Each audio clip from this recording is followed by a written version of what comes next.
ছিলেন পারুয়া ছিলেন নিজের রাজা নিজের দেশের বাদশা হয়ে তিনি কুস্তি খেলতেন বিনিময়ে বাদশা টাকা দিত অর্থ দিত সম্পদ দিত ঘর দিত বাড়ি দিত তিনি একদিন কোন একটা জায়গায় দাঁড়িয়ে গেলেন কুস্তির ময়দানে এলান হেরে গেল জুনায়েদকে হারাতে পারবে সে একটা বড় পুরস্কার পেয়ে যাবে হাজার হাজার লোক দাঁড়িয়ে সবাই দেখতে লাগলো কে জুনায়েদকে হারায় সবাই দাঁড়িয়ে দাঁড়িয়ে দেখতে লাগলো হাজার হাজার লোক জিহাদের যুদ্ধের ময়দানে জুনায়েদ বাগদাদি ফিল্ডে নেমে পড়েছে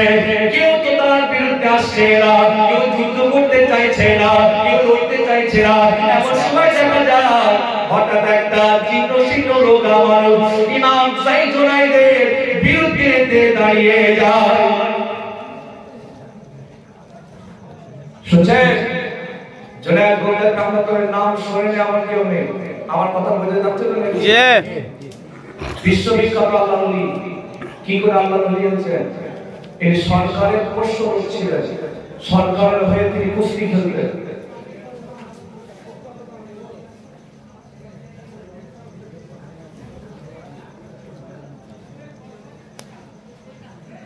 হায়দ্রাবাদ যুদ্ধের ময়দানে জুনায়েদ বাগদাদি রহমাতুল্লাহ ফিল্ডে নেমে পড়েছেন চিল্লিয়ে বলছেন কে আছো আমার সাথে লড়াই করবে কার ক্ষমতা আছে আমার সাথে যুদ্ধ করবে কার পাওয়ার আছে আমার বিরুদ্ধে লড়াই করবে চলে এসো ফিল্ডে হাজার হাজার লোক সেখানে দাঁড়িয়ে কোন লোক জুনায়েদের বিরুদ্ধে যাচ্ছে না সে তো সেই আমার টপ র্যাঙ্কের কুস্তি দিচ্ছিলেন জি দোয়া কি জানা আপনারা হঠাৎ করে জীর্ণ শীর্ণ গরিব রোগা পাতলা একটা লোক ফিল্ডে নেমে পড়েছে লোকেরা হাসছে কে দেখে গরিব एकदम रोगा पतला दुर्बल ধাক্কা মারলে পড়ে যাবে হাওয়ায় উড়ে যাবে লোকেরা হাসাহাসি করছে জুনায়েদ বাগদাদি বলে তুমি আমার সাথে যুদ্ধ করবে হ্যাঁ আমি যুদ্ধ করব পারবে তো রেফারি বলছে দেখো তুমি কি বলছো তোমার ক্ষমতা আছে জুনায়েদের বিরুদ্ধে লড়ার তোমাকে দেখে তো মনে হচ্ছে না তুমি আমার ক্ষমতা রাখো লোকটা বলে হ্যাঁ আমি ক্ষমতা রাখি আমি জুনায়েদের বিরুদ্ধে লড়বো যুদ্ধ শুরু হয়ে গেল অনেক বড় লম্বা ওয়াকিয়া আমি ছোট্ট করে বিষয়ের সাথে মিলাবার জন্য বলছি যুদ্ধ শুরু হয়ে গেল যুদ্ধ শুরু যখন হলো হযরত জুনায়েদ ওই রোগা পাতলা মানুষের হাতটা ধরে জমিনে ফেলে দিয়ে বুকের উপর বসে পড়েছে রোগা পাতলা লোক তাকে নরমাল ব্যাপার এক হাতে কাঁচা করে বুকে পড়ে বসে আছে যেই বুকের উপর বসে পড়েছে ওই সময় ওই জীর্ণ শীর্ণ লোকটা কানে কানে বলেছে জুনায়েদ তুমি কি জানো কার বুকের উপর বসেছে আমি হচ্ছি একজন সৈয়দ খানদানের ছেলে আলে রাসূল আমি এটা নবীর বংশের আওলাদ তুমি আমার বুকের বসেছো ওই সময় এই লোকটা হযরত জুনায়েদের কানে বলতে লাগে হে জুনায়েদ তোমার কি জানা আছে আমি কে আমার পরিচয় কি আমার খানদান কি আমার বংশ কি এটা কি জানো হে জুনায়েদ আমি হচ্ছি সৈয়দ খানদানের ছেলে নবী বংশের আওলাদ ও জুনায়েদ আমার ঘরেতে আমার বাড়িতে আমার মা আছে আমার ছেলে আছে আমার বিবি আছে আমার সংসার আছে গরিবের সংসার কতদিন তাদের খাওয়া হয় না ঠিকমতো খাওয়া হয় না জুনায়েদ নবী যখন শুনলাম এখানে একটা কুস্তি হচ্ছে কুস্তিতে জিততে পারলে একটা পুরস্কার আছে এই জন্য চলে এলাম বাবা জুনায়েদ আমি জানি তোমার বিরুদ্ধে কেউ জিততে পারবে না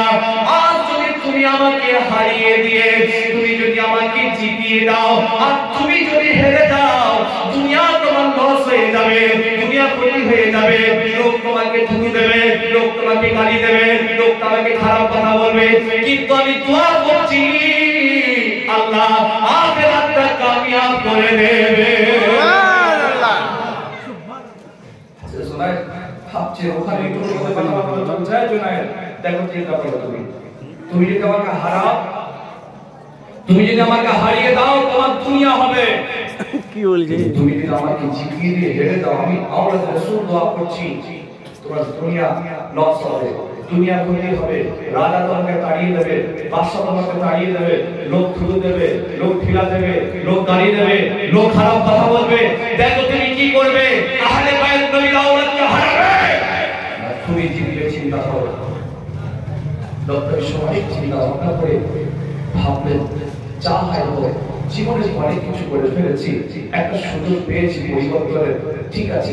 নিজে হেরে গিয়ে রাসূলের আওলাদকে তিনি জিতিয়ে দিয়েছেন। সুবহানাল্লাহ। যেই জিতিয়ে দিয়েছেন লোকেরা অবাক,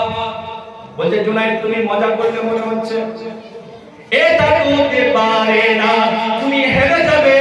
ওই মানুষটা জিতে যাবে, এটা হতে পারে না।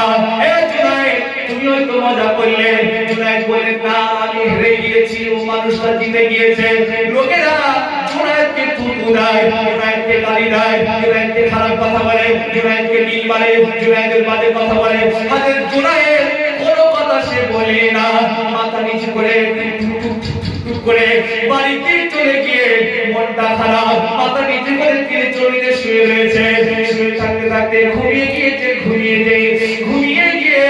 আল্লাহ নবী দিনার বেদাত আমার নবী পাক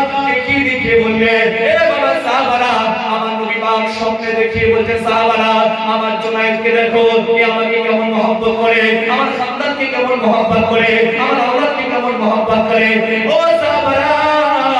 আমি নবী বলে দিলাম কিয়ামতের ময়দানে তোমরা আমার জুনায়েদকে যেন ভুলে যাবে না। সুবহানাল্লাহ। জোরে বলবেন না সুবহানাল্লাহ। দিন ভুলে হবে না। সুবহানাল্লাহ। যে স্বপ্নে দেখছেন হুজুর থেকে সব বাবা তুমি আমার জন্য এত মহব্বত করো আমাকে। রাসূলুল্লাহ তার মাথায় মহব্বতের হাত, প্রেমের হাত, ভালোবাসার হাত নিয়ে বললেন, ও জুনায়েদ তুমি আমার মহব্বতে আমার আওলাদকে ভালোবেসে আমার দিকে তাকিয়ে তুমি তোমার দুনিয়া মান সম্মান ইজ্জত টাকা পয়সা সোনা সম্পদ পাওয়ার সব তুমি হারিয়ে দিয়েছো, তবে তুমি চিন্তা করবে না, আমি নবী দোয়া করলাম আল্লাহ পাক আখিরাত তোমার কামিয়াবটা করে দেবে। সেই নবীর দোয়ার পর হযরত জুনায়েদ